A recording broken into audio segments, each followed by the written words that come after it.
Chapter 3. "Hey, Fat Boy's back. What up, Fat Boy?" Harold barely made it through the doorway of Mr. Mitchell's classroom Monday morning before Rodney Banks started up. "Shut up, Rodney," yelled Darrell Mercer from the back of the room. "Nobody wants to hear your mouth." Harold kept his head down and walked to his desk in the back row. He passed Cindy, but she didn't look up. Harold could feel the class staring at him. He knew everyone was wondering why Miss Spencer sent him to the office last week. "What's up, bro?" asked Darrell with a smile. Harold nodded and dropped his backpack on the floor, slumping wearily into his seat. He was glad to see Darrell, but he was also tired. He'd gotten up an hour early to help Grandma with breakfast and barely made it to school on time. "You okay?" asked Darrell. "Cindy told me your grandma got hurt." "Yeah," Harold answered with a shrug. "She fell, but she's all right," he said, thinking of the stained bandage he'd changed this morning. He didn't feel like talking about Grandma or anything else from the past few days. "Yo, Harold, I heard the cafeteria ladies missed you," Rodney teased from across the classroom. "They were mad 'cause you weren't there to suck up the extra food." Rodney made a sucking sound, and a number of students burst into laughter. Harold squirmed in his seat and glanced at Cindy. She sat at her desk and scribbled in her notebook, not once looking at him. "Great, she's ignoring me," Harold thought. "First the grocery store, and now this." "Rodney, your mouth's so big they could have shoved all the extra food in it and you still wouldn't shut up," cut in Darrell. Hoots erupted at Darrell's comment. Rodney stood up at his desk. "What's the matter, Darrell? Your fat girlfriend need you to stick up for her?" Harold cringed. Sweat gathered under his arms as the class roared even louder. He felt everyone's eyes on him. "That's enough," boomed a familiar voice. Harold turned to see Mr. Mitchell walk into class. "Sit down, Rodney. The next person to speak is headed to Miss Spencer's office, understood?" "I got your back, man. Don't worry," Darrell whispered. Harold nodded weakly. He was glad Darrell was there, but Harold was also ashamed that he needed his friend to stick up for him. He wished he could be like Londell James, a person who could make everyone shut up with a single word. The class quieted down, though Rodney shot Harold a menacing glare before turning around in his seat. "Welcome back, Harold," said Mr. Mitchell with a smile. "Thanks," Harold mumbled. "Great to be here," he thought bitterly. At lunchtime, Harold stood at the back of the cafeteria and looked around the room miserably. He hated lunch period. Most days he sat with Darrell, but he didn't see him at their usual table. Harold glanced over at Cindy's table. She was sitting nearby with Amber Lynn and several other girls who were chatting and laughing together. "Girl, what's wrong with you today?" he overheard Amber Lynn say. "You're so quiet." Then he saw Darrell waving. "Yo, Harold, come sit with us," he shouted. Harold looked over and groaned. The table was full of Darrell's friends from the wrestling team. Harold always felt awkward around them. Darrell once felt the same way, but that changed when he joined the team.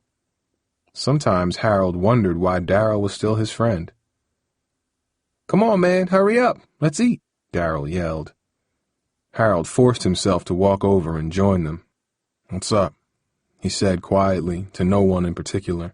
The table was crowded with trays of spaghetti and meatballs, and the boys were busy shoveling down forkloads. Only one of them looked up at Harold. "Sup?" he grunted between bites.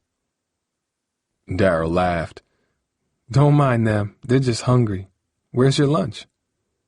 "It's in my bag." Harold fumbled with his backpack and pulled out a flattened peanut butter and jelly sandwich. Darrell looked surprised. "I know you ain't missing spaghetti day. It's your favorite." "It is. I just was late this morning and forgot to grab money on my way out." Harold felt guilty for lying, but he didn't want to tell Darrell the truth. After breakfast, Grandma had fallen into a deep sleep on the couch. He didn't have the heart to wake her up and ask her for money, especially since he knew how tight things were. Instead, he threw together a sandwich and raced out the door. "How'd you have time to make the sandwich?" asked Luis, one of Darrell's teammates. "What?" If you were late, how'd you have time to make the sandwich? Just forget it, Harold snapped. Louise shook his head and wolfed down another fork of spaghetti. So, how's your grandma feeling? Darryl asked. Harold shrugged and bit into his sandwich. Got any plans after school today? We got our final match of the season against Bluford High. You should come. Nah, I gotta go home, Harold replied. He was anxious to check on Grandma. Besides, he hated Darryl's wrestling matches. He never had anyone to sit with. And watching the athletes with their friends and families cheering them on always left Harold feeling lonely and a little bit jealous. Come on, man, Darryl persisted. Maybe it'll take your mind off things. I bet Cindy will be there. So? Harold replied. I saw you staring at her during English class today, Darryl said with a grin. Don't try acting like you weren't. Did you see how she didn't look back? Harold answered. He knew he was being grumpy, but he didn't care. I don't know. She seemed real worried about you last week. The girl was nearly crying about your grandma. Harold grunted and took another bite of his sandwich. Cindy's worried about Grandma, not me, he figured. Even if she was concerned last week, that was before he'd made a fool of himself in front of her at Superfoods and in class. Now she wouldn't even look at him. Whatever, I got more important things to worry about, he said. Darryl looked puzzled, but he let the topic drop. The boys ate in silence then, Darryl with his plate of meatballs and pasta, and Harold with the rest of his crushed sandwich. Soon the table was talking about the upcoming wrestling match. So you ready, Mercer? Asked Kevin, a light-skinned junior with a shaved head and the hint of a mustache. He was the best wrestler on Bluford's team. Darryl grinned. You know it. I gotta keep my streak going. That's what I'm talking about, Kevin hollered as he brought down his fist on the table, making the trays jump and clatter. Coach says if you keep it up, maybe you'll be captain by junior year. Kevin sat back in his chair and patted his stomach. But then again, you'll never be as good as me. The guys laughed and a few elbowed Darryl playfully, knocking Harold's plastic sandwich bag on the floor. Harold rolled his eyes. Once Darryl was as shy and awkward as him, hiding each day from Tyree Hobbs, the biggest bully in their class. But a couple months ago, Darryl used a wrestling move and broke Tyree's wrist in a fight in the middle of the crowded cafeteria. Since then, Tyree left Darryl alone, and Darryl had grown popular. And I just grew fatter, Harold thought bitterly. Why am I even sitting here? Seriously, man, you should come, Darryl continued once the laughter had died down. My family's coming. You could sit with them if you want. Anger flared deep in Harold's chest. He knew Darryl felt sorry for him, and he hated it. I don't need you or your family, he thought. The words boiled inside him. Guys, tell Harold he should come, Darryl said. The table suddenly grew silent. Agonizing seconds passed in silence. Harold wanted to kill Darryl for putting him on the spot like this. Couldn't he see how embarrassing it was? Finally, Kevin spoke up. Yeah, absolutely. You should come, bro. Harold's face burned with shame. He grabbed his backpack and stood up. Thanks, but I got stuff to do. Come on, Harold. Don't be like that, Darryl protested. I was just trying to help. Harold kicked his chair in and stormed off. After school, Harold lumbered back toward his apartment. He was still fuming at what happened in the cafeteria. I don't need Cindy or Darryl, he thought bitterly as he neared Superfoods. I don't need anybody. As he passed, he spotted his reflection in the store window. He noticed his full, round face and the creases where the straps of his backpack dug into the soft flesh of his shoulder. Sweat was beginning to stain his dark blue t-shirt under his arms and across his round stomach. It's what always happened when he walked. What up, fat boy? Rodney's words mocked him. Who am I kidding? I do need help, Harold thought bitterly. The events of the past few days flashed like lightning in his mind. Grandma's wounds, the stacks of unpaid bills, the mysterious envelope with his name on it. Harold's stomach churned as the familiar questions haunted him again. What if Grandma doesn't get better? What if we can't pay the bills? What's going to happen to us? A man's got to think about the future. Londell's advice suddenly made sense. Harold pictured him with his wad of money and confident swagger. That's what I gotta do, he thought with sudden determination. Next to his reflection was a sign he'd seen in the superfoods window before. Help wanted.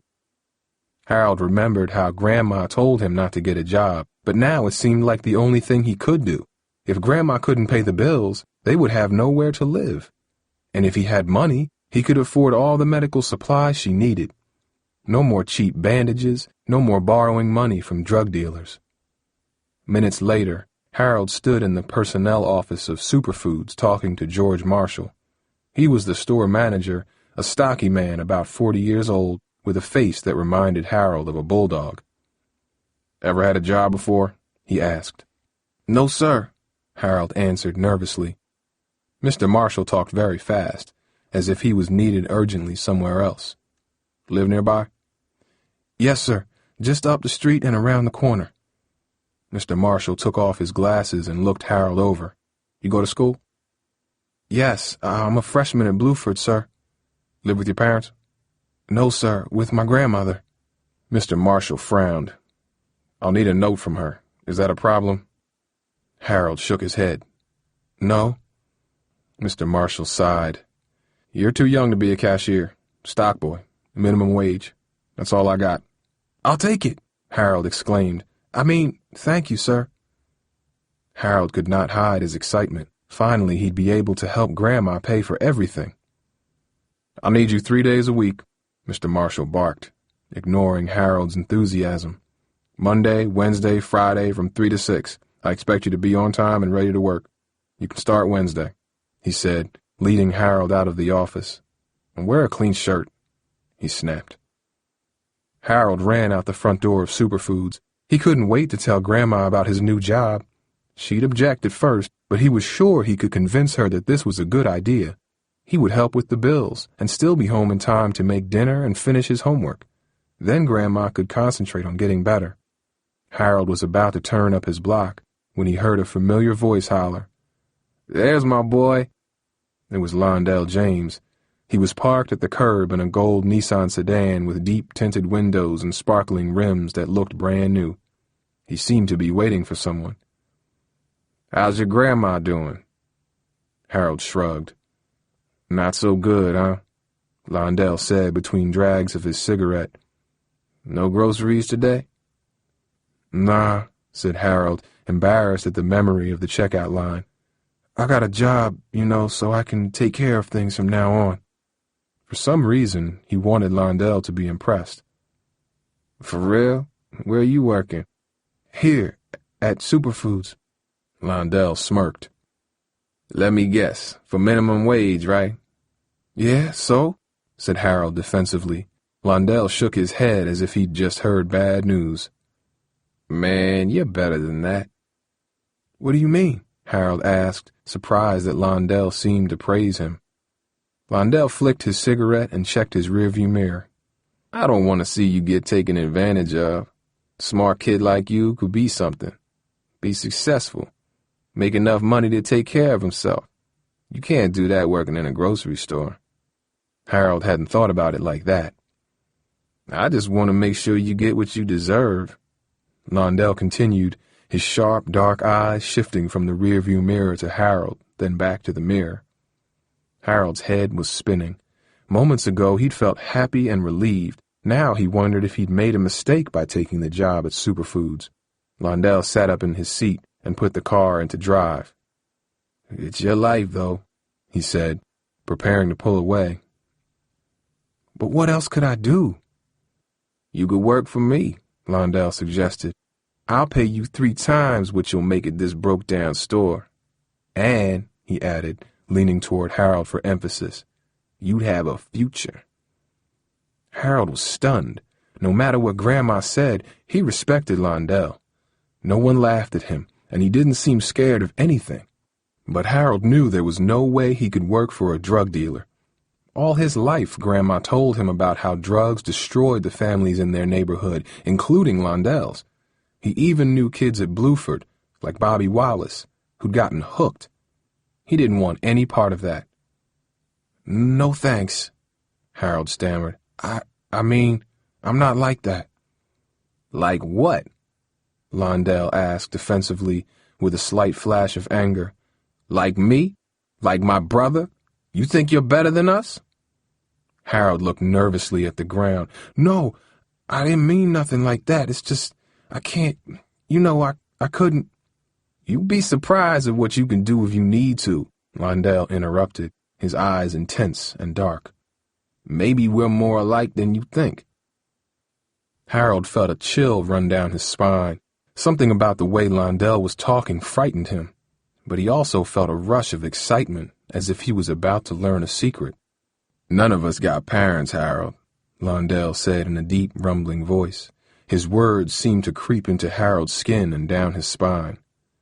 "All those boys you saw the other day, Jupiter, Bug, Keenan, all my boys, we on our own. Might as well be orphans, just like you." Harold remembered the boy he saw outside Superfoods with Jupiter. The thought of such a young boy without someone to protect him filled Harold with an awful, sickening sadness. And yet, if not for Grandma, he'd be in the same position. "We ain't like those kids you see at Bluford, worrying about class, parents all saving up for college," Londell said with a bitter laugh. "No one's looking out for us. I take care of my boys. I give them a family. I give them money. And a future. You think on that." Suddenly, Harold felt a powerful shove from behind that sent his backpack flying to the sidewalk. "Out my way, sausage," growled Jupiter. "Yo, Londell, why he here?" Jupiter got into the car next to his brother and slammed the door, tossing a brown paper bag on the seat. He was wearing a crisp white basketball jersey and dark blue jeans. A small diamond earring sparkled below his perfect, tightly braided hair. Londell glared angrily at Jupiter. "Under the seat," he growled. "How many times I gotta tell you?" Jupiter shoved the bag underneath the front seat of the car. "Gotta go, Harold," Londell continued. "Think about what I said. I won't be around here for a while, so the playground on 25th Street. You can find me there." Londell glanced at the front door of Superfoods and shook his head at Harold. "Good luck with your new job," he said. Then he hit the gas, squealing the tires as he took off down the street. Harold stood, frozen in place, caught between Londell's fading taillights and Mr. Marshall's angry stare, which beamed at him through the tall glass doors of Superfoods.